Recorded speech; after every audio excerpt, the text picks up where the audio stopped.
नाज़रीन, इस्तेहकाम पाकिस्तान पार्टी के रहनुमा ओन चौधरी की सलमान अकरम राजा पर तनकीद। कहा, काले कोर्ट में समझते हैं हम जो करेंगे वो कानून है।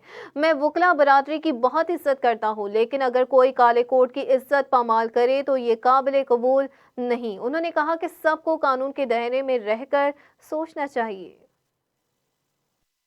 ये वो रिपोर्ट है जिसके ऊपर FIR कटी है, जो सलमान अकरम राजा साहब के लोगों ने लाहौर म्यूनसिपल कॉरपोरेशन के जो मुलाजमीन थे उन पर तशद्दुद किया, उनको अगवा किया, उनको उठाया और उसके बाद उनको उठा के फेंक दिया। उनका कसूर क्या था?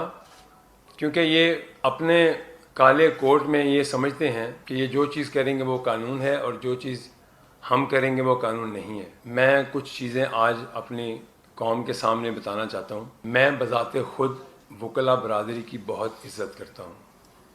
This is the most respectable profession in the world, और ये हमारे लिए इज़्ज़त के काबिल लोग होते हैं। लेकिन अगर आप इस कोर्ट की इज़्ज़त को पामाल करें, इसका नाजायज़ फ़ायदा उठाएं, इसको पहन कर बदमाशी करें, तो ये काबिल कबूल नहीं है। ये काबिल कबूल हरगिज़ नहीं है।